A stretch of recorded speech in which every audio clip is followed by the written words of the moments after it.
உங்கள் வாழ்க்கையின் நோக்கத்தை அறிந்து கொள்ளுங்கள் என்று அறிவிப்பு கொடுத்த தேவனுடைய ஊழியக்காரன் சொன்னார். அந்த குறிப்பை மனதில் வைத்துக் கொண்டு இன்றைக்கு இரவில் நான் உங்களிடத்தில் ஒரு முக்கியமான செய்தியை பேசப் போகிறேன். ஏற்கனவே வேதத்தை படித்திருக்கிறவர்கள், விசுவாசத்தில் வந்த மக்களுக்கு நான் பேசப் போகிற தலைப்பு தெளிவாக தெரியும். அது நான் பேசப் போகிற தலைப்பு என்னவென்றால், உங்களுடைய வாழ்க்கையின் நோக்கத்தை அறிந்து கொள்வதற்கு முந்தி நான் சொல்லப்போகிற இந்த முக்கியமான காரியத்தை நீங்கள் புரிந்து கொள்ள வேண்டும். நான் இந்த இரவில் பேசுகிற தலைப்பு என்ன தெரியுமா? தற்கொலையை தடுத்து நிறுத்துங்கள். அந்த தலைப்பில் நான் இந்த இரவில் பேசப் போகிறேன். தற்கொலையை தடுத்து நிறுத்துங்கள்.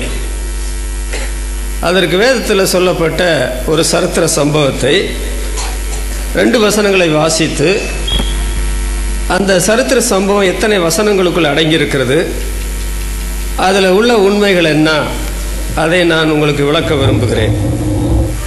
அப்போஸ்தலர் நடபடிகள் 16ஆம் அதிகாரம் 27ஆம் 28ஆம் வசனத்தை வாசிக்கும் போது, சிறைச்சாலைக்காரன் நித்திரை தெளிந்து சிறைச்சாலையின் கதவுகள் திறந்திருக்கிறதை கண்டு கட்டுண்டவர்கள் ஓடிப்போனார்கள் என்று எண்ணி பட்டயத்தை உருவி தன்னை கொலை செய்து கொள்ள போனான். பவுல் மிகுந்த சத்தமிட்டு, நீ உனக்கு ஒரு கெடுதியும் ஒன்று செய்து கொள்ளாதே, நாங்கள் எல்லாரும் இங்கேதான் இருக்கிறோம் என்றான்.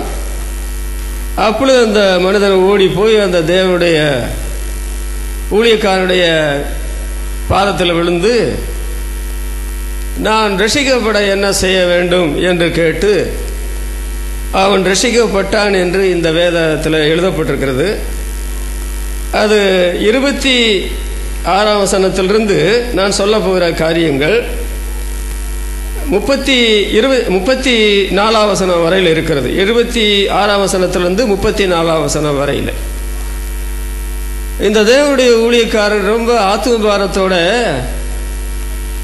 நீ உனக்கு ஒரு கெடுதியும் செய்து கொள்ளாதே, நாங்கள் இங்கே எல்லாரும் இங்கே தான் இருக்கிறோம் என்று சொன்ன உடனே தன்னுடைய இடுப்பிலிருந்து பட்டயத்தை உருவி தன்னை தற்கொலை செய்ய போன மனிதன் அந்த பட்டயத்தை தூக்கி எறிந்துவிட்டு அந்த ஊழியக்காரருடைய காலில் விழுந்து, ஆண்டவமாரே, ரட்சிக்கப்பட என்ன செய்யணும் என்று சொன்ன உடனே, நீ கர்த்தராகிய இயேசு கிறிஸ்துவை விசுவாசி, அப்பொழுது நீ மாத்திரமல்ல உன் குடும்பத்தார் எல்லாரும் ரட்சிக்கப்படுவார்கள் என்று சொல்லி அவன் இயேசுநாதரை விசுவாசித்தான். அவனும் அவனுடைய குடும்பத்தார் அனைவரும் தேவனிடத்தில் மன மகிழ்ச்சியாக இருந்தார்கள் என்று இந்த பைபிள் சரித்திரம் சொல்கிறது.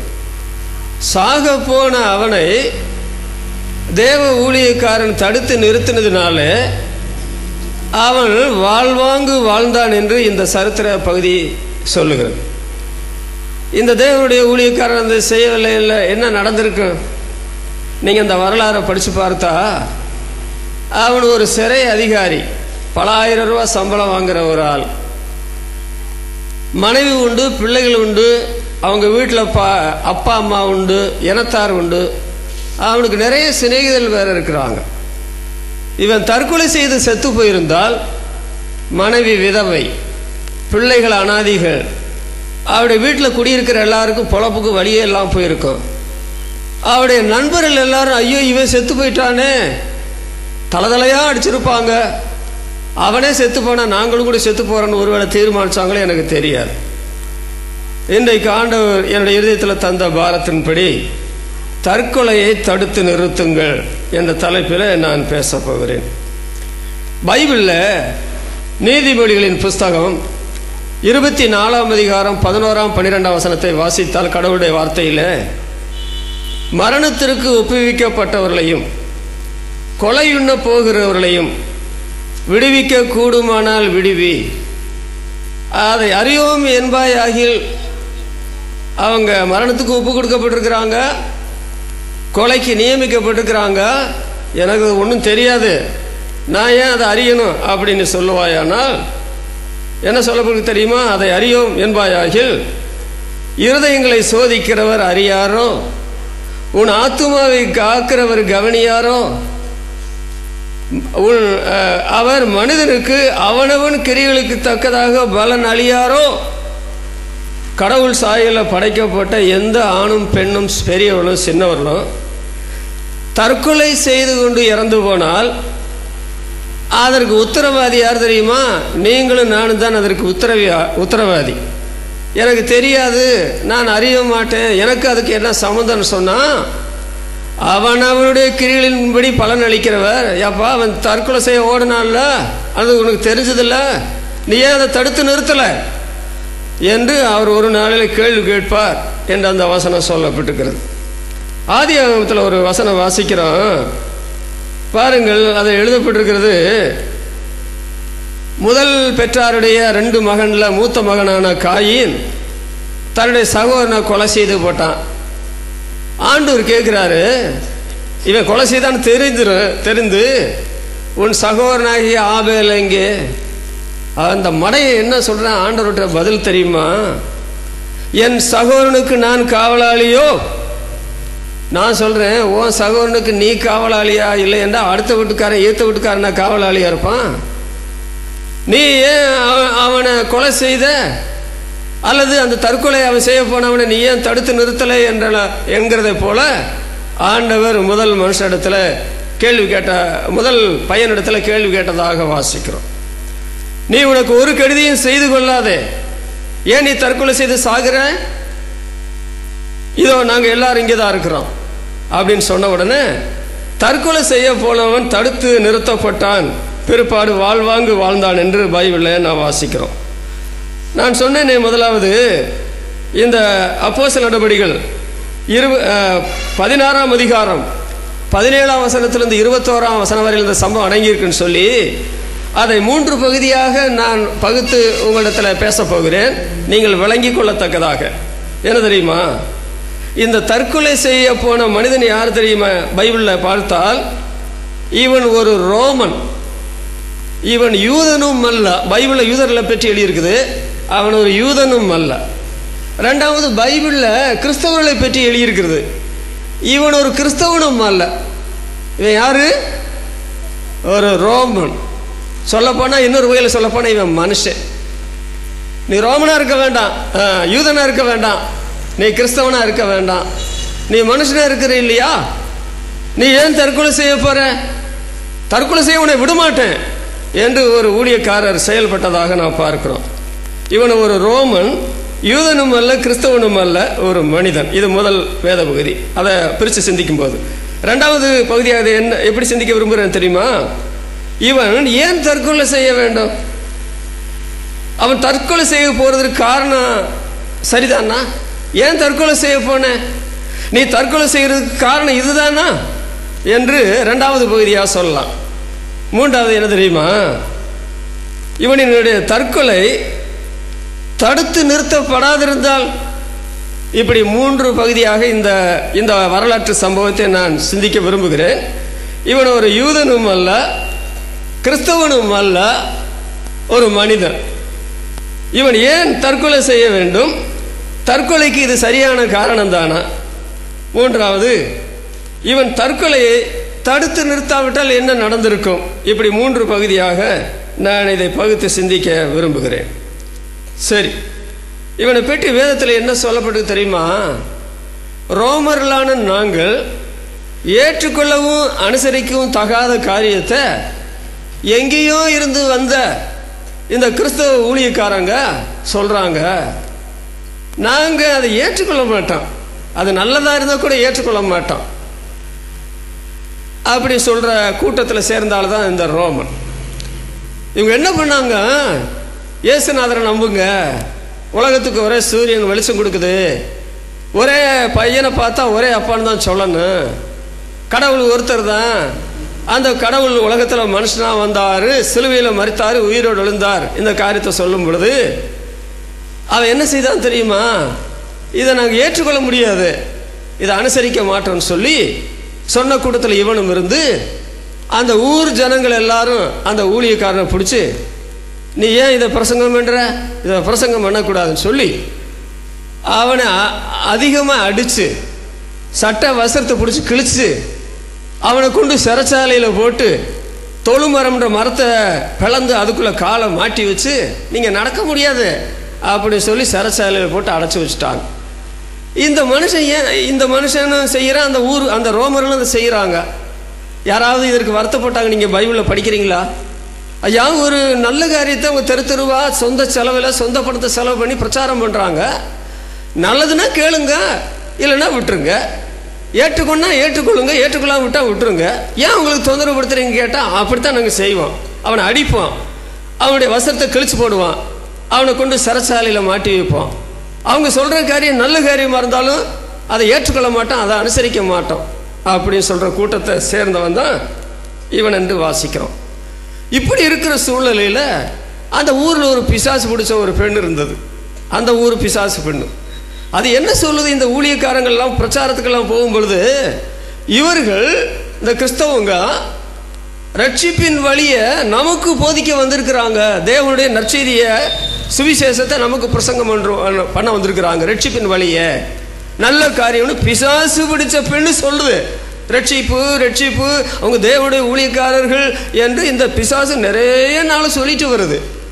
ஒரு நாள் அந்த தேவனுடைய ஊழியக்காரன், பிசாசு என்னத்துக்கு எங்கள் ஆண்டவர் இயேசுவை பற்றி சாட்சி கொடுக்கணும்னு சொல்லி ஆண்டவராக இயேசு கிறிஸ்து நாமத்தில் இந்த பிசாசு அவளை விட்டு போகட்டும்னு சொன்னார். அது ஓடி போச்சு. இதற்கு முந்தி இந்த பிசாசு பிடிச்ச பெண்ணினால் தொழிலில் ஆதாயப்படுத்தின மக்களுக்கு ஆதாய நஷ்டம். இதனால தாங்க அவனை அந்த ஊழியக்காரர்களை அடியடின்னு அடித்து வஸ்திரத்தை கிழித்து தொழுமரத்தில் மாட்டி வச்சு சிறையில் அடைச்சிட்டாங்க. நான் சொல்கிறேன், ஒரு நல்ல காரியம் என்று சொன்னால் அதை ஏன் ஏற்றுக்கொள்ளக்கூடாது? ஒரு நல்லவர் என்று ஒருத்தர் இருந்தால் அவரை பற்றி ஏன் சொல்லக்கூடாது? அந்த சொல்லப்பட்ட காரியத்தை ஏன் நம்பக்கூடாது? பைபிளில் நீங்கள் பாருங்கள், எழுதியிருக்கிறது 119 சங்கீதம் 72 வசனத்தில் என்ன வாசிக்கிறது தெரியுமா? உம்முடைய வேதமே எனக்கு நலம் என்று சொல்லியிருக்கு. இந்த பைபிள் கிறிஸ்தவர்களுக்காக கடவுள் கொடுத்த புஸ்தகம் இல்லை. இது உலக உண்டான வரலாறு, மனுஷன் உண்டான வரலாறு, இன்றைக்கு நடக்கிற சம்பவங்கள் இதில் எழுதியிருக்குது. ஏற்கனவே நடந்த சம்பவம் இதில் எழுதியிருக்குது. இன்றைக்கு நடக்கிற சம்பவத்தை ஏற்கனவே எழுதினபடி தான் நடக்குது. இது உண்மை என்றால் இனிமேல் நடக்க போகிற காரியங்கள் எல்லாம் இந்த பைபிளில் எழுதியிருக்குது. வேதமே எனக்கு நலம். இவங்க வேதத்தை பற்றி எல்லா இடங்களையும் பிரச்சாரம் பண்ணும்போது அவங்க என்ன சொல்கிறாங்க? அது நல்லதுன்னு சொன்னால் கூட எங்களுக்கு வேண்டாம்னு சொல்கிறாங்க. இன்னொன்று, அவங்க இந்த பைபிளில் சொல்லப்பட்ட இயேசுநாதரை பற்றி தான் பிரசங்கம் பண்ணுறாங்க. ஆனால் அதை ஏற்றுக்கொள்ளாமல் அடித்தாங்க, வஸ்திரத்தை கிழிச்சு சிறைகளை போட்டாங்களே. இயேசு யார்? பைபிளில் என்ன சொல்லப்பட்டு பார்த்தீங்களா? மார்க்கு எழுதின சுவிசேஷம் 7ஆம் அதிகாரம் 37ஆம் வசனத்தில் வாசிக்கிறோம். ஆண்டவராகிய இயேசு கிறிஸ்துவுடைய 3 வருஷ சரித்திரத்தை சுருக்கமாக அவங்க சொல்கிறாங்க. இவர் எல்லாவற்றையும் நன்றாய் செய்தார். அப்போ யாராக இருக்க முடியும்? எல்லாவற்றையும் நன்றாய் செய்த சரித்திர புருஷன் யாராக இருக்க முடியும்? அவர் தான் தேவனாக இருக்க முடியும், நல்லவராக இருக்க முடியும். அவரை பற்றி தான் இங்கே பிரச்சாரம் பண்ணுறாங்க.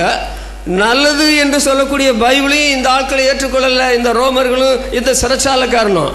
ரெண்டாவது, நல்லவர் இயேசு அதாவது நன்மையே செய்தார், நல்லவர் என்று சொல்லி சொல்கிறாங்க. பைபிளில் அப்புறம் எழுதியிருக்கு. என்ன எழுதியிருக்கு பார்த்தீங்களா? அப்போஸ்தலர் நடவடிக்கைகள் 10ஆம் அதிகாரம் 38ஆம் வசனத்தில் 3 வருஷ காலம் இயேசுநாதர் செய்த ஊழியம், அற்புத அடையாளங்கள், பசியில் இருந்த மக்களுக்கு 5 அப்பா 2 மீன் கொண்டு 5000 பேரை போஷிக்கிறாரு, குஷ்டரோகிகளை சுத்தப்படுத்துறாரு, மரித்தவங்களை உயிரோடு எழுப்புறாரு. இப்படி அற்புதத்துக்கு மேல் அற்புதத்தை ஆண்டவர் செய்து கொண்டிருக்கிறார். அதை பற்றி தான் அங்கே எழுதப்பட்டிருக்கிறது. இயேசு நன்மை செய்கிறவராக சுற்றி திரிந்தார். அப்ப வேதம் நல்லது, அதே போல கிறிஸ்து நல்லவர் என்று தான் அங்க பிரச்சாரம் பண்றாங்க. ஆனால் இந்த ரோமன் தற்கொலை செய்ய போனானே, தன்னுடைய பட்டயத்தை எடுத்து தண்ணியை கொல்ல போனவானே, அவனும் அந்த ஊர் ஜனங்களும் நாங்கள் இது நல்லது என்று சொன்னாலும் இந்த வேதத்தை நம்ப மாட்டோம், இந்த இயேசுவானவர் நல்லவர் என்று சொன்னாலும் நாங்கள் அவரை விசுவாசிக்க மாட்டோம் என்று சொல்லி இருந்தாங்க. நான் சொல்றேன், இதை எப்பொழுதுமே நீங்க சாதிக்க முடியுமா? இந்த வேதத்தை நான் படிக்க மாட்டேன், இந்த நீங்க சொல்ற இயேசுநாதரை நம்ப மாட்டேன் அப்படின்னு உங்களால சொல்ல முடியுமா? இப்போ ஒருவேளை நீங்க சொல்லலாம், ஏன்னா நான் ஏற்கனவே ஒரு தெய்வத்தை நம்புறேன், இந்த தெய்வத்தை நான் நம்ப முடியாது, ஏற்கனவே நான் ஒரு மத புஸ்தகத்தை படிக்கிறேன், இப்போ நீங்க சொல்ற இந்த மத புஸ்தகத்தை நான் படிக்க, இந்த பைபிளை நான் படிக்க முடியாதுன்னு சொல்லி ஒருவேளை நீங்க இப்போ சொல்லலாம், சொல்ல முடியும். ஆண்டவர் அதற்கு கூட உங்களுக்கு அனுமதி கொடுப்பார். ஆனால் எப்பொழுதுமே அது உங்களால சொல்ல முடியுமா? இந்த மனுஷன் அப்புறம் என்ன பண்ணான்? பைபிளை நம்பினான். இந்த மனுஷன் அப்புறம் என்ன செய்தான்? இயேசுநாதரை உள்ளத்தில் ஆண்டவராக இரட்சகராக எஜமான ஏற்றுக்கொண்டான். அந்த வரலாறு எழுதியிருக்கிறது பாருங்கள். இவர் ரோமன், யூதனும் அல்ல, கிறிஸ்தவனும் அல்ல. ஆனால் மனுஷன் நம்ப வேண்டியதை நம்பலை, நல்ல காரியத்தை ஏற்றுக்கொள்ளலை, அனுசரிக்கலைன்னு சொல்லி தான் நான் இந்த வாசிக்கிறோம். நான் சொல்கிறேன், நல்ல காரியத்தை ஏற்றுக்கொள்ளவும் அனுசரிக்கவும் இல்லை என்றால் வேற என்ன காரியத்தை தான் நீங்கள் ஏற்றுக்கொள்ள போகிறீங்க, அனுசரிக்க போகிறீங்க? நல்ல காரியம் ஒன்று இருக்குது, அதை ஏற்றுக்கொள்ள முடியாத, அனுசரிக்க முடியாதுன்னு சொன்னால் அப்புறம் என்ன காரியத்தை நீங்கள் ஏற்றுக்கொண்டு அனுசரிக்க போகிறீங்க? அதற்கு மனசு இல்லை, அதான் காரணம். மனது இருந்தால் இடம் உண்டு. அப்புறம் இந்த மனுஷனை ஆண்டவர் இந்த தற்கொலையிலிருந்து காப்பாற்றிருக்கிறதுக்காக அடுத்த வேத பகுதியில் என்ன வாசிக்கிறது தெரியுமா? இவனை தற்கொலையிலிருந்து தடுத்து நிறுத்த தேவனுடைய ஊழியக்காரன் மிகுந்த சத்தமிட்டு, நீ உனக்கு ஒரு கெடுதியும் செய்து கொள்ளாத என்று சத்தமிட்டாரு. இவன் ஏன் தற்கொலை செய்ய வேண்டும்? தற்கொலைக்கு இது சரியான காரணம் தானா? இவன் தற்கொலை செய்ய போகும் பொழுது என்ன நடந்துச்சு சொல்லுங்க? இவனுக்கு இருந்த வேலையை தொலைச்சிட்டாங்களா? வேலையெல்லாம் இருக்கத்தான் செய்யுது. ஆனால் அங்கே ஒரு பெரிய பூகம்பம், பூமி அதிர்ச்சி ஏற்பட்டது. அந்த சிறைச்சாலை கதவெல்லாம் திறந்துருச்சு, எல்லா கதவும் திறந்துருச்சு. இதாண்டா சந்தர்ப்பம்னு சொல்லி சிறை கைதிகள் எல்லாம் ஓடி போயிருப்பாங்க. இது விசாரணைக்கு வரும். ரோம அரசாங்கம் என்னை அப்போ சிலுவையில் அறையப்படுகிற நாங்கள் எல்லாரும் இங்கே இருக்கிறோம் என்று சொல்லி சொன்ன உடனே தற்கொலைக்கு போன மனுஷன் தற்கொலை செய்யாமல் அந்த ஊழியக்காரருடைய காலில் விழுந்து, ஆண்டவமாரே ரட்சிக்கப்பட நான் என்ன செய்ய வேண்டும் என்று கேட்டார். வேத புஸ்தகத்தை நீங்கள் பார்க்கும் பொழுது பைபிளில் எழுதப்பட்டிருக்கிற காரியத்தை பாருங்கள். யாத்திராகமம் 20ஆம் அதிகாரம் அங்கே எழுதியிருக்கிறது. தேவன் மனிதனுக்கு கொடுத்த நியாயப்பிரமாண சட்டத்தில் நீ கொலை செய்யாதிருப்பாயாக, நீ உன்னையும் கொலை செய்யக்கூடாது, கடவுள் சாயலில் படைக்கப்பட்ட எவனையும் நீ கொலை செய்யக்கூடாது, அதற்கு உனக்கு அதிகாரம் கிடையாது என்று கொலை செய்யாதிருப்பாயாக என்று எழுதியிருக்கிறது. அப்படி கொலை செய்தால், மற்றவர்களை கொலை செய்தால், நம்மையே நாம் கொலை செய்தால், பைபிள் என்ன வாசிக்கிறோம் பார்த்தீங்களா? வெளிப்படுத்தின விசேஷம் 21ஆம் அதிகாரம் 8ஆம் வசனத்தில் 8 கூட்டமான ஆட்களை பற்றி சொல்லப்பட்டிருக்கிறது. பயப்படுகிறவர்களும், அவிசுவாசிகளும், அருவருப்பானவர்களும், கொலைபாதகரும், விக்கிரக ஆராதனைக்காரரும், பொய்யர் அனைவரும் 2ஆம் மரணமாகிய அக்கினியும் கந்தகும் எரிகிற கடலில் பங்கடைவார்கள். அது எத்தனை பயங்கரமான காரியம்! அப்போ 8 கூட்டமான ஆட்களில் சொல்லப்பட்ட ஒரு காரியம், கொலைபாதகரும் அந்த அக்கினி கந்தகம் எரிகிற கடலில் பங்கடைவார்கள். பிறரை கொலை செய்கிறதும் தண்டனைக்கு ஏதுவான பாவம், நரக தண்டனைக்கு ஏதுவான பாவம். நம்முடைய உயிரை நாமே மாய்த்து கொள்றோம் பார்த்தீங்களா? அதுவும் கூட கொலையாக வேதத்தில் சொல்லப்பட்டிருக்கிறதுனால செத்த உடனே வாழ்க்கையில் காரியங்கள் முடியாது. இந்த சரீரத்தில் தான் நாம் உயிர் பிரிதை தவிர அதற்கு பின்னால் ஒரு வாழ்வுண்டு என்று வேதத்தில் சொல்லப்பட்ட காரியத்தை நான் உங்களுக்கு அப்புறம் சொல்கிறேன். இன்றைக்கு பாருங்கள், கடவுள் சாயலில் படைக்கப்பட்ட மனிதர்கள் எத்தனை பேர் தங்களுடைய உயிரை மாற்றிக் கொள்கிறார்கள் தெரியுமா? அது எதில் நடந்தாலும் அதை தடுத்து நிறுத்தணும். மார்க்கத்தில் தற்கொலை நடக்கிறதா? அதை தடுத்து நிறுத்த வேண்டும். அரசியலில் தற்கொலை நடக்கிறதா? அதை தடுத்து நிறுத்த வேண்டும். அதோடு சினிமா துறையில் தற்கொலைகள் நடக்கிறதா? அதையும் தடுத்து நிறுத்த வேண்டும். அறியோம் என்பாயாகில் இருதயத்தை கவனிக்கிறவரோ அறியாதிருப்பாரோ அவனவனுடைய கிரிகளுக்கு நான் பலன் அளிப்பேன் என்று இந்த வேத புஸ்தகத்தில் வெளிப்படுத்தப்பட்ட தேவன் சொல்லியிருக்கிறார். நீங்கள் வேற யாரையும் கொலை செய்தாலும் அது நரக தண்டனைக்கு ஏதுவான பாவம், உங்களையே நீங்கள் கொலை செய்தாலும் அது நரக தண்டனைக்கு ஏதுவான பாவம் என்று பைபிள் திட்டமும் தெளிவுமாக சொல்லுகிறது. நான் சொல்றேன், இவன் தற்கொலை செய்ய போனானே, அது நியாயமான காரணமா? ஏப்பா, உன் மனைவி இருக்கிறாளே, உன்னுடைய பிள்ளைகள் இருக்குது, உன்னுடைய நண்பர் இருக்கிறாங்களே, உன்னுடைய இனத்தார் இருக்கிறாங்களே, இவங்களெல்லாம் விட்டு நீ தற்கொலை செய்தா இந்த ஜனங்களுடைய நிலைமை என்ன நீ யோசித்தியா? என்னவோ உன்னுடைய வாழ்க்கையில் வர்ற பிரச்சனைகளை தப்பிடலான்றது மாதிரி தற்கொலை செய்ய போயிட்டேன்னு சொல்லி இந்த மனுஷனை பார்த்து கேட்க வேண்டியதாக இருக்கிறது. இவன் ஒரு யூதனும் அல்ல, ஒரு கிறிஸ்தவனும் அல்ல, அவன் ஒரு மனுஷன், நல்ல அதிகாரி. தற்கொலை செய்ய வேண்டிய அவசரமே இல்லை. ஆனால் ஒரு நாள் ஏற்பட்ட பிரச்சனை அதை சமாளிக்க தெரியாமல் கொலை செய்யலாம்னு சொல்லி போனான். சரித்திரத்தை நீங்கள் பார்த்தால் தற்கொலை எத்தனை நடந்திருக்கிறது, எத்தனை நடந்து கொண்டிருக்கிறது உங்களுக்கு தெரியுமா? நம்முடைய தமிழகத்தில் எனக்கு தெரிய 9 பெண்கள் சினிமா துறையில் லட்சமாய் வாங்கினவர்கள் தற்கொலை செய்ததை பேப்பரில் நான் வாசித்திருக்கிறேன். ஏன் அவங்க தற்கொலை பண்ணாங்க? அவங்களுக்கு வெளியில் புகழ் பேர் இருக்கு. நம்ம பெண்கள் தெருவில் போனால் ஒருத்தனும் பார்க்க மாட்டான். ஆனால் அந்த பெண் ஒரு சினிமா நடிகை ரோட்டில் வரான்னா எவ்வளோ பெரிய கூட்டம் போக்குவரத்து நின்று போகுதே. ஏன் அந்த பெண்கள் தற்கொலை பண்ணாங்க? கற்பு தான் பெண்களுக்கு உயிர். ஆனால் சினிமா துறையில் கற்பு பறிபோச்சு. தூங்க முடியலை, நிம்மதியாக இருக்க முடியலை. தற்கொலை தான் வாழ்க்கையினுடைய முடிவு என்பது போல தற்கொலை பண்ணிட்டாங்க. மர்லின் மன்றோ என்று சொல்லக்கூடிய ஹாலிவுட்டில் சிறந்த நடிகை 6-7 புருஷனாரோட வாழ்ந்தவ, திருப்தி கிடைக்கல. கடைசியில் தூக்க மாத்திரை சாப்பிட்டு ஃபோனு கடியில் விழுந்து செத்து கிடந்தாங்க. ஏன் அவங்களுக்கு என்ன கஷ்டம்? கோடிய சம்பவிச்சவங்க தானே, ஏன் தற்கொலை பண்ண வேணும்? இன்னைக்கு பாருங்கள், ஜப்பானுடைய பொருள் உலகமெல்லாம் அறியப்படுகிறது, ரொம்ப அறிவாளிகள். ஆனால் அங்கே என்ன சொல்லப்படுது தெரியுமா? சரித்திரம், ஒரு காலத்தில் அங்கே தற்கொலை பண்ணவங்கள வீர தீர செயல் என்று பாராட்டினாங்களாம். ஏன்னா ஒரு மனுஷன் தானே கொள்றது அதற்கு ஒரு பெரிய தீர செயல் என்று நினைச்சாங்க. இப்போ என்ன நடக்கிறது? ஓராண்டில் 30,000 பேர் ஜப்பானில் மாத்திரம் சாகுறாங்களா தற்கொலை பண்ணிக்கொண்டு. ஓராண்டில் 30,000 பேர். படியாதவர்களா, அறிவில்லாதவர்களா ஏன் தற்கொலை பண்ணுகிறார்கள்? வாழ்க்கையில் பிரச்சனை வந்து மோதுகிறது. தற்கொலை தான் வாழ்க்கையினுடைய முடிவு என்று சொல்லி அவர்கள் தற்கொலை செய்து சொல்லுகிற வரலாற்று காரியங்களை நீங்கள் பார்க்க முடியும். ஆனால் இந்த மனுஷனும் அந்த கூட்டத்தில் சேர்ந்தவனை போல தற்கொலை பண்ண போறானே. நான் சொல்றேன், உங்களுடைய வாழ்க்கையில் வரக்கூடிய சவாலை நீங்கள் சமாளிக்காமல் தெரியாமல் நீங்கள் உங்களை தற்கொலை செய்து கொண்டால், உங்களை போல கோலத்தனமான ஆட்கள் உலகத்தில் யாருண்டு சொல்லுங்க? படைத்தான் படைப்பையெல்லாம் மனுவுக்காக, மனுவை படைத்தான் தன்னை வணங்க. தேவன் தம்முடைய சாயல மனிதனை படைத்தார். அருமை ரட்சகராகிய இயேசு சொல்லும் பொழுது, இந்த முழு உலகத்தை ஒரு மனுஷன் ஆதாயப்படுத்திக் கொண்டாலும் தன் சொந்த ஆத்துமாவை நஷ்டப்படுத்தினால் என்ன லாபம் என்று கேட்டார். அதனுடைய பொருள் என்ன?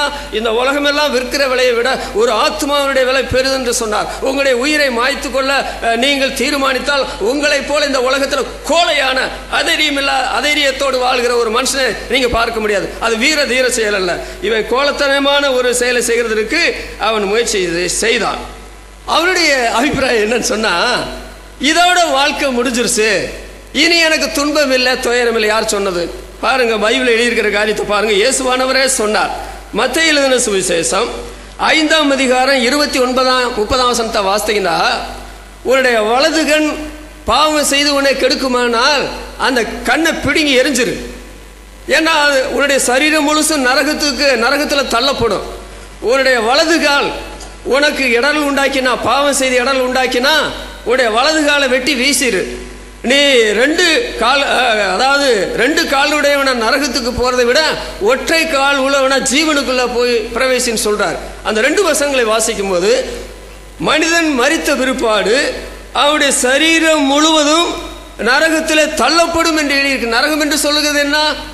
ஒரு மனிதன் மரித்தான், ஐஸ்வர்யவான், அனுதினமும் சம்பரமாக வாழ்ந்தான். மரித்து பைபிளில் சொல்லப்பட்டிருக்கிறது, அவன் பாதாளத்தில் கிடந்து வேதனைப்படுகிற போது நடந்த சம்பவத்தை இயேசுநாதர் சொன்னார். 2000 வருஷ காலமாக இன்றைக்கு வரை நரகத்தில் கிடந்து கதறி கொண்டிருக்கிறான். ஐயோ, தீப்பிடித்து எரிகிறது, ஒரு சொட்டு தண்ணீர் கூட கொடுப்பார் இந்த இந்த இடத்துல யாரும் இல்லையே. ஐயோ, நான் என்ன செய்வேன்? நான் உலகத்தில் எப்படி வாழ்ந்தேன்? இப்ப நரக பாதாளத்தில் கிடந்து ஐயோ, ஒரு சொட்டு தண்ணி கூட இல்லாமல் கதறுகிறேனே என்று சொல்லி அவர் கதறினதாக ஆண்டவர் இயேசு நரகத்தில் போன மனிதனை வெளிப்படுத்தி சொல்லுகிறார். அதோடு மத்தேயு எழுதின சுவிசேஷம் 10ஆம் அதிகாரம் 28ஆம் வசனத்தில் நீங்க வாசித்தீங்கன்னா, உங்களை சரீரத்தில் மாத்திரம் கொள்ளுவர்களுக்கு நீங்க பயப்பட வேண்டாம்.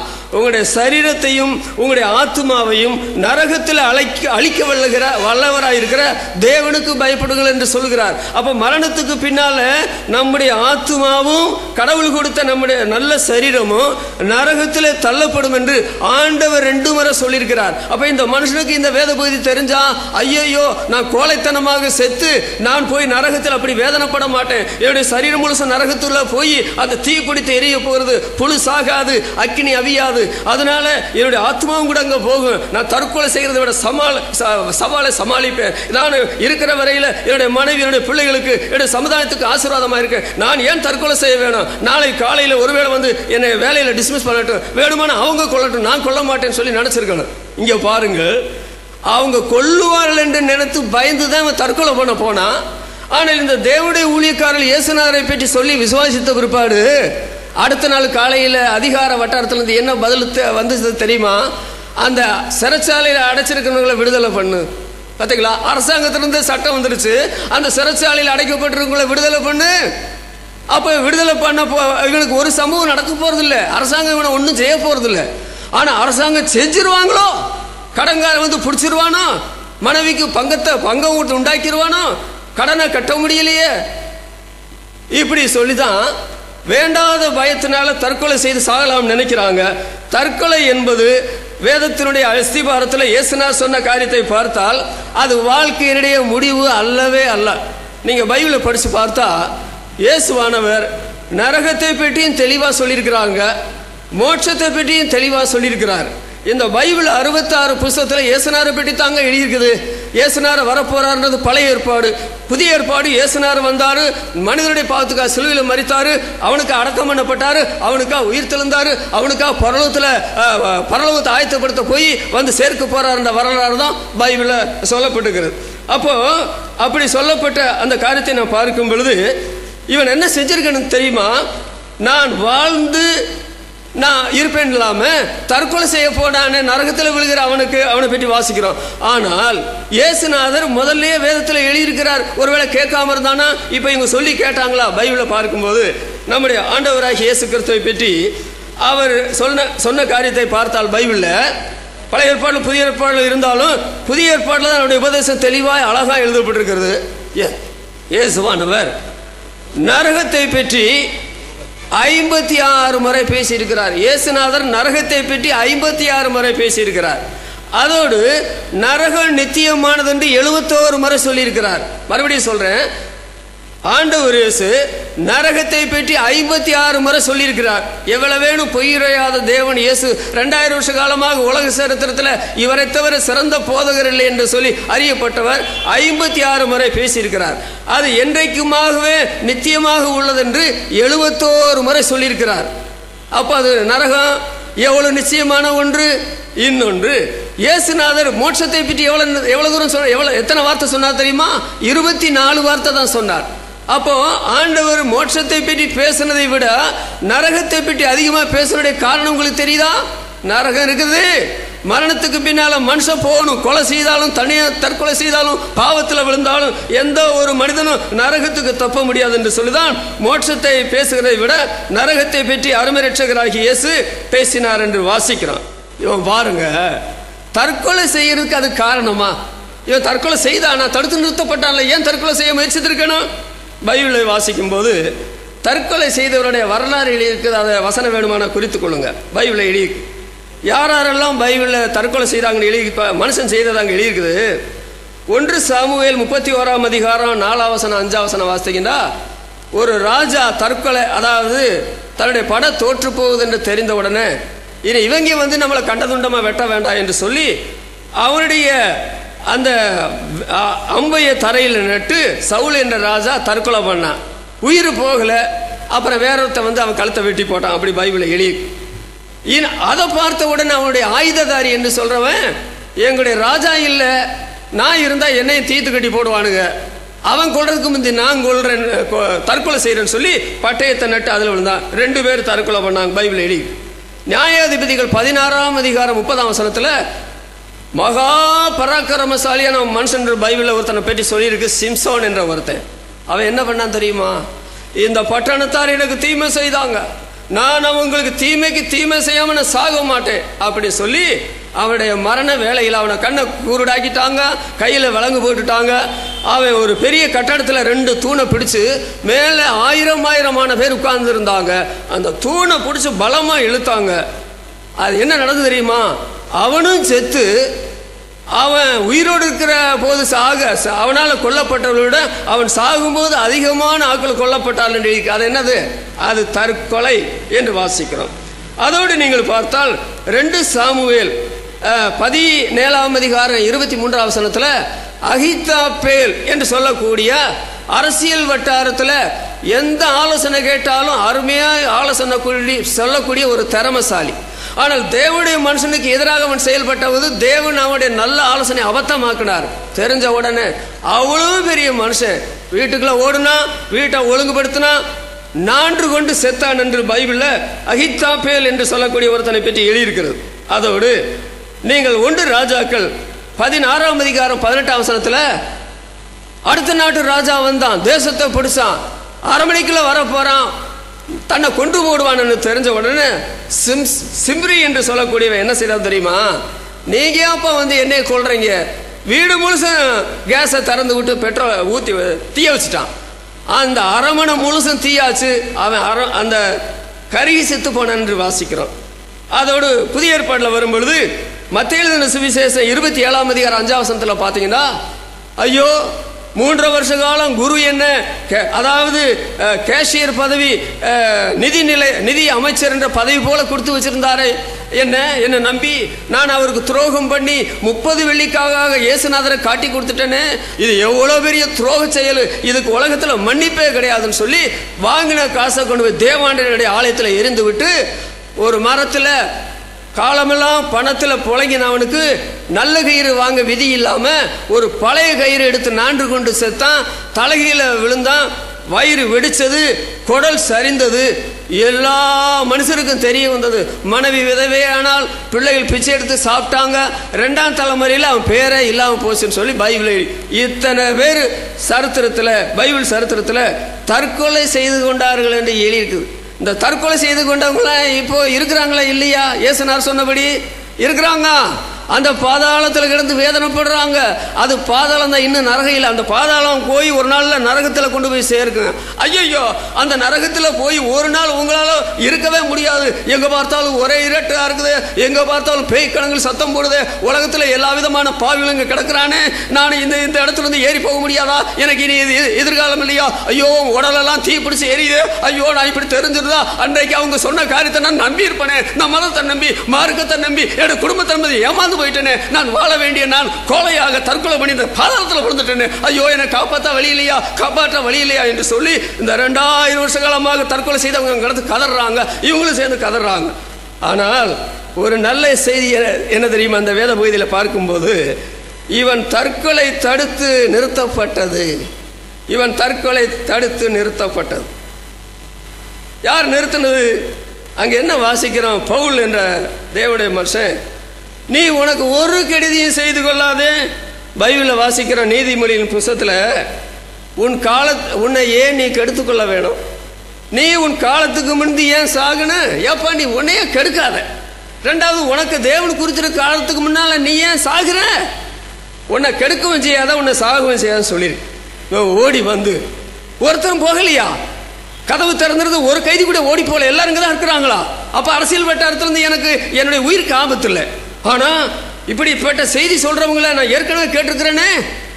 அந்த எங்க ஊர் பிசாசு இவர்கள் தேவனுடைய ரட்சிப்பின் வழி அறிவிக்கிறவங்க எத்தனையோ முறை சொல்லி என்னை மூலச்செலவு கூட பண்ணிட்டாங்களே, அதை ஏற்றுக்கொள்ள முடியாது, அனுசரிக்க முடியாதுன்னு சொன்னேன். அப்படி சொல்லி போய் நெடுஞ்சாடாங்க அவருடைய காலில் விழுந்து அவன் என்ன கேள்வி கேட்கிறான் பார்த்தீங்களா? ஆண்டவன்மாரு ரட்சிக்கப்பட நான் என்ன செய்ய வேணாம்?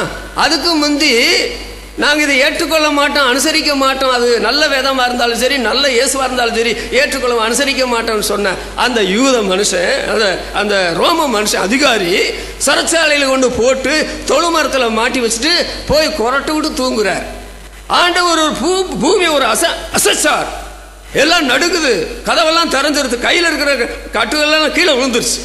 ஆனால் பெரிய அற்புதத்தை நடத்த பார்த்த போது காப்பாத்துக்கணும்னு சொல்லல. ஆண்டவர் மாறு இந்த ஊனக்கண்ணால் இந்த ஆண்டவரை பார்க்க முடியாதுங்க, ஆனா உங்க மூலமா ஆண்டவரை நாங்க பார்க்கிறோம் அப்படி சொல்லி நான் என்ன செய்யணும்? அதற்கு அவங்க என்ன சொன்னாங்க தெரியுமா? கர்த்தராகி இயேசு கிறிஸ்து விசுவாசி, அப்பொழுது நீ உன் வீட்டாரும் ரட்சிக்கப்படுவீர்கள் என்று சொன்ன உடனே அவன் என்ன செய்தான்? வீட்டுக்கு கூட்டிட்டு போய் அவங்க ஒரு விருந்து அதாவது முதல்ல காலை கழுவுனா, அதாவது ரத்தம் வடிஞ்சிட்டு இருக்குது, அதில் மண்ணெல்லாம் போட்டிருக்குது, அவங்களுடைய கால கழுவுற அந்த ரோமர்களுடைய சரித்திரத்தை நீங்க படிச்சீங்கன்னா, ஒரு ரோமன் எந்த காரணத்தை கொண்டும் ஒரு கிறிஸ்தவனுடைய ஒரு யூதனுடைய கால கழுவ மாட்டான். ஏன் நாங்க அவன் கால கழுவுனேன், அவன் காலம் நான் கழுவ முடியாது. அப்புறம் இந்த ரோமர்கள் யூதனையோ கிறிஸ்தவனையோ வீட்டுக்குள்ள எடுத்துட்டு ஏற்றுக்கொண்டு சாப்பாடு கொடுக்க மாட்டாங்க.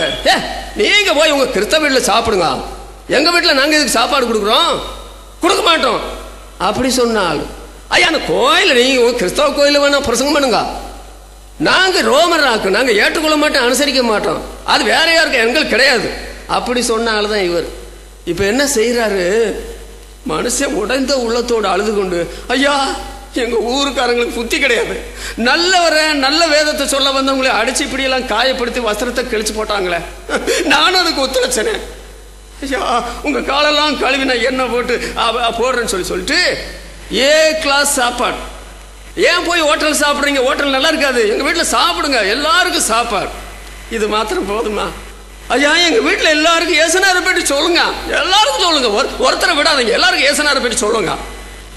அங்க இருக்கிற எல்லாருக்கும் இந்த பவுல் சீலா என்ற தேவனுடைய மனுஷன் ஏசுநாரை பற்றி பிரச்சாரம் பண்ணான்.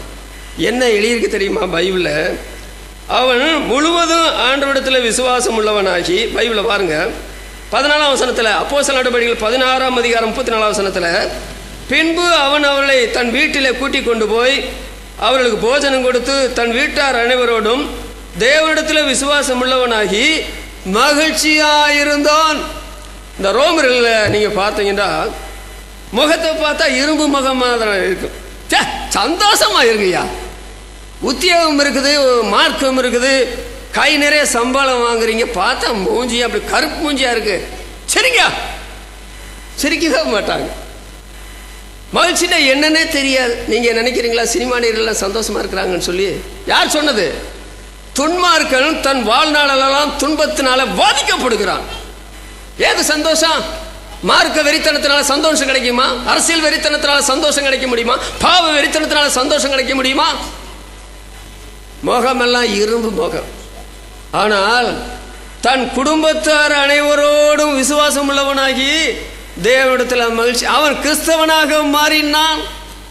நான் சொல்றேன், கிறிஸ்தவனாக ஒருவன் மாறினா நீங்க தடுக்காதீங்க. மறுபடியும் சொல்றேன், யாராவது உங்களில் கிறிஸ்தவனாக மாறினா தடுக்காதீங்க. ஆனா எதை நீங்க தடுக்கலாம்? தற்கொலை செய்ய போறானா தடுங்க. அது எந்த மனுஷனா இருந்தாலும் சரி, அவனை தற்கொலையிலிருந்து காப்பாற்றுங்க. என்றால் அவன் கடவுள் சாயலில் படைக்கப்பட்ட மனுஷன். ஆனால் ஒருவன் நல்ல காரியத்தை செய்யும் போது நீங்க ஏன் தடுக்கிறீங்க சொல்லுங்க? அவன் தடுத்தவன் தான் இப்ப தடுக்காம தன்னுடைய வீட்டார் அனைவரோடும் கிறிஸ்தவனாக மாறி மன மகிழ்ச்சியா இருந்தான். 2 பைபிள் வசனம் வருது பாருங்க. நீதிமொழிகள் 15ஆம் அதிகாரம் 13ஆம் வசனத்துல, மன மகிழ்ச்சி முக மலர்ச்சியை தரும். மன மகிழ்ச்சி, அதுக்கு நம்ம தமிழ்ல ஒரு இது சொல்லுவாங்க, அகத்தின் அழகு முகத்தில் தெரியும்.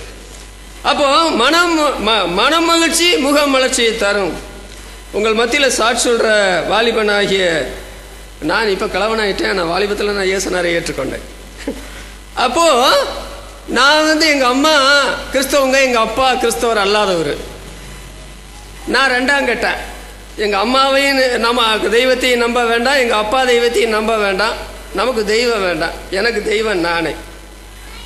28 முறை கூட எம்ஜிஆர் படம் பார்த்துருக்கேன், அடிக்கணும் குத்தணும் வெட்டணும், அது நமக்கு ரொம்ப இஷ்டம். பொல்லாத கதை புஸ்தகம் எவ்வளவு படிக்கணும், வாலிபன் கிளர்ச்சியா இருக்கணுங்க. இதுல என்ன பைபிள சும்மா பழைய புத்தகத்தை வச்சிருக்கிறேன், அதுல பாருங்க பளிச்சு பளிச்சு படம் போட்டுருக்கிறேன், பளிச்சு பளிச்சுன்னு. அப்புறம் வாழ்க்கையும் பளிச்சு பளிச்சுன்னு தான் இருந்தது. ஒரே இருள்.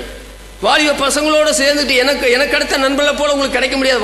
ரோடு காடு மேடெல்லாம் சுற்றி தெரிஞ்சவங்க, நினைச்சா காரியத்தை சாதிப்போம். திருடணுமா, ஒருத்தனை அடிக்கணுமா, எல்லாம் செய்ய தெரியும். எங்க அப்பா அம்மா ஊர்ல பெரிய மனிதர்கள், அவர் காங்கிரஸ்வாதி. எங்க அம்மா ஊர்ல பேங்க் மாதிரி, ஊர்ல நர்ஸ், எல்லாருக்கும் பிரசவம் பார்ப்பாங்க. மாடு கண்ணு போடல, ஆடு குட்டி போடலன்னா பத்திரமா எடுத்துருப்பாங்க. எங்களுக்கு 2 ஊர்ல சொத்து இருக்குது, 3 அக்கா 3 தங்கச்சி, எங்க அண்ணன், நான் நடுவில் உள்ள ஒரு ஆள். என்னங்க என்ன எங்களுக்கு என்ன குறை? என்ன குறை? ஒரு குறையும் இல்லை. அப்படியா? சொல்லி முடியாத குறை என் வாழ்க்கையில் இருக்கு. சொல்லி முடியாத குறை என்னது? என்னுடைய வாழ்க்கையில நிர்பந்தம். ஏன் பிறந்தேன், ஏன் உலகத்தில் வாழ்கிறேன்? வாழ்க்கையுடைய அர்த்தம் தான் என்ன? பாவத்தின் சம்பளம் மரணம். பாவம் செய்கிற பிசாசினால உண்டாயிருக்கிறான். பிசாசுக்கு அவனுடைய தூதருக்கு ஆயத்தப்படுத்தப்பட்ட நரகம் போக வேண்டும். ஆனால் கல்லூரியில் படிக்கும்போது இயேசுநாதரை பற்றி கேள்விப்பட்டேன். உண்மைதானா? வேதத்தில் என்ன சொல்லப்பட்டு வாசித்தீங்களா? கடவுளுடைய வார்த்தையில் 1 தீமத்தை 3ஆம் அதிகாரம் 16ஆம் வசனத்தில் தேவன் மாம்சத்தில் வெளிப்பட்டார், ஆவியிலே நீதி உள்ளவர் என்று விளங்கப்பட்டார், தேவ தூதராலே காணப்பட்டார், புறஜாதிகளிடத்தில் பிரசங்கிக்கப்பட்டார், உலகத்தில் விசுவாசிக்கப்பட்டார், பரத்திற்கு எடுத்துக்கொள்ளப்பட்டார். இப்படிப்பட்ட சரித்திரம் யாருக்கு உண்டு ஐயா? இப்படிப்பட்ட சரித்திரம் யாருக்கு உண்டு? அவர் எனக்காக என் பாவங்களுக்காக கல்வாரி சிலுவையில், பிதாவே இவர்களுக்கு மன்னியும், இந்தியர்களுக்கு மன்னியும், பட்டணத்தாருக்கு மன்னியும், மார்க்கத்தினருக்கு மன்னியும், அரசியல்வாதிகளுக்காக மன்னியும், சினிமா துறையில் இருக்கிறவர்களுக்காக மன்னியும் என்று கதறி ஜெபிக்கிறார் ஆண்டவர் இயேசு. என் தேவனே, என் தேவனே, ஏன் என்னை கைவிட்டீர்? நாம் கைவிடப்பட வேண்டிய இடத்துல பிதாவாகிய தேவன் கைவிட்டார்.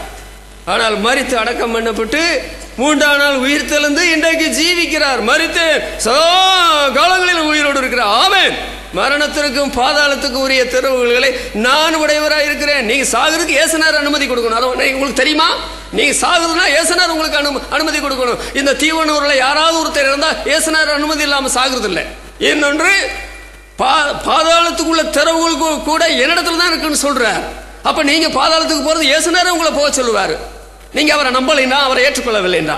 எவ்வளவு பாருங்க, நெடுஞ்சாங்கடையா அந்த தேவனுடைய ஊழியக்காரன் காலில் விழுந்து, ஐயா எங்க வீட்டார் எல்லாருக்கும் உபதேசம் பண்ணுங்க, இந்த நல்ல ஆண்டவரை, இந்த நல்ல வேதத்தை பற்றி சொல்லுங்க.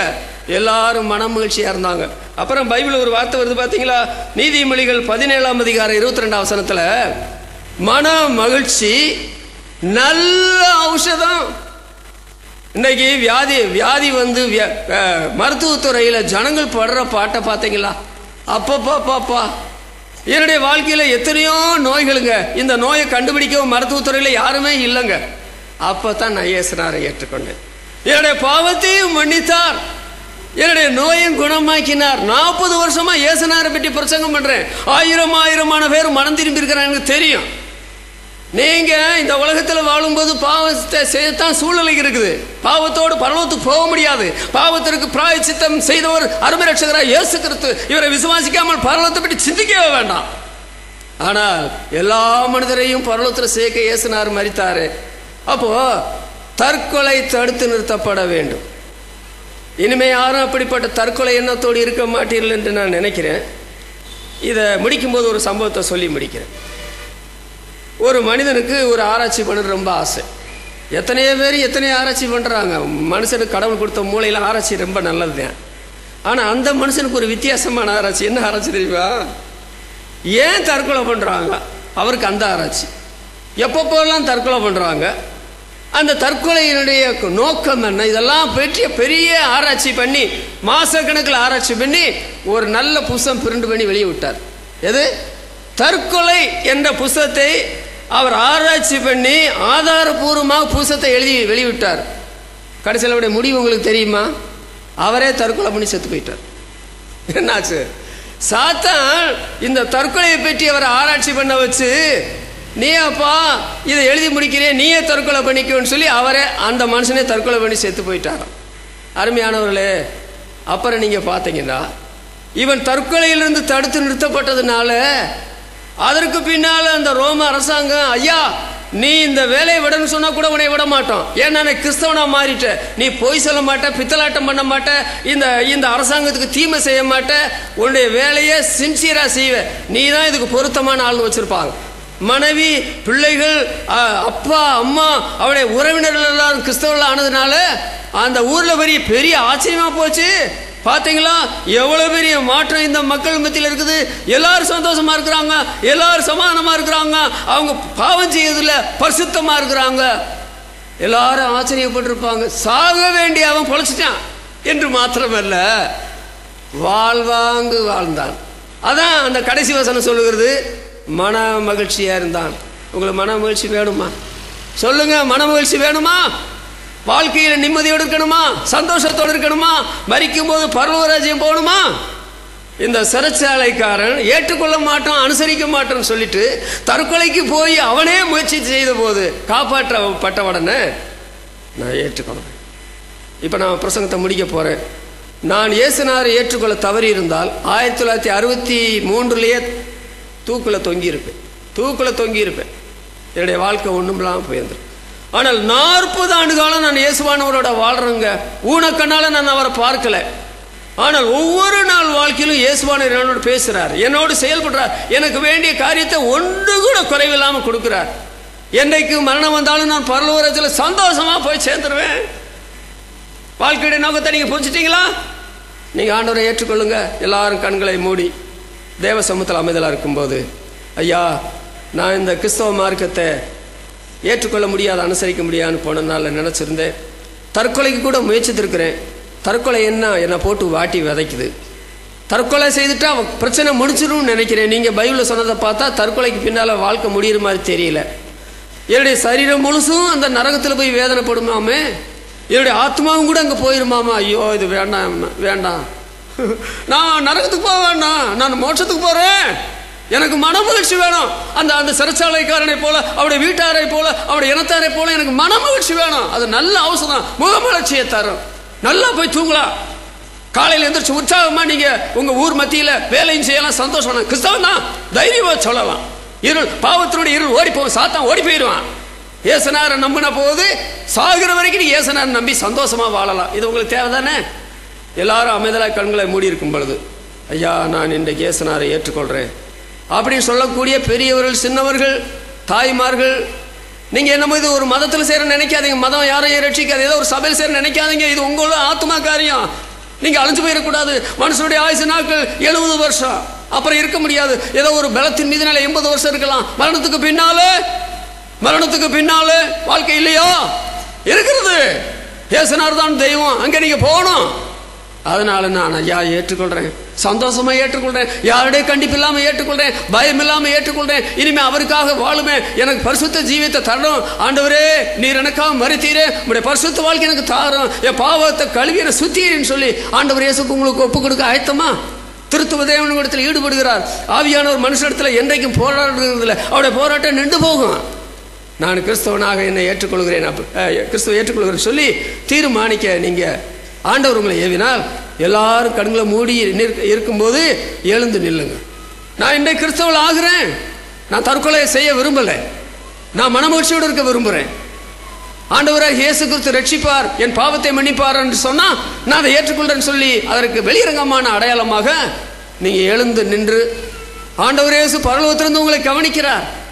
உங்களுக்கு சமாதானம் வேண்டும் என்று தெரியும், சந்தோஷம் வேண்டும் என்று தெரியும், நிம்மதி வேண்டும் என்று தெரியும். அவர் உடனே கொடுப்பார். உங்களுடைய பாவத்தினுடைய இருளை அகற்றுவார். அதை இப்பவே உணரலாம். எழுந்து நிற்கிறீங்களா? தேவனுடைய ஊழியக்காரர்கள் யார் எழுந்து நிற்கிறான்னு கொஞ்சம் கண்ணை திறந்து பாருங்க. அவங்களுக்காக ஜெபம் பண்ணுங்க. மற்றவங்க போகும்போது அவங்களை கூப்பிட்டு ஜெபம் பண்ணி 2 வார்த்தைகளை பேசி அனுப்புங்க. ஆண்டவருடைய ஆவி கிரியை செய்திருக்கிறார்.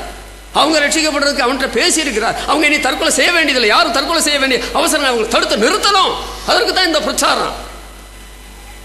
ஏற்றுக்கொண்டீங்களா? எழுந்து நின்றுட்டீங்களா? தேவன் உங்களை கவனிக்கிறார். நீங்க எழுந்து நின்றால், ஆண்டவரே, நான் எழுந்து நின்ற போது என் பாவத்தை மன்னித்து என்னை கிறிஸ்தவளா மாத்திட்டீரு, இனிமேல் நான் சாகிற வரைக்கும் நான் உண்மை நம்புவேன்னு சொல்லிட்டு கீழே உட்கார்ந்துருங்க. அப்புறம் யாராவது ஒரு தேவனுடைய ஊழியக்காரர் வந்து ஜெபம் பண்ணி கூட்டத்தை முடிப்பார். ஜெபம் செய்வோம்.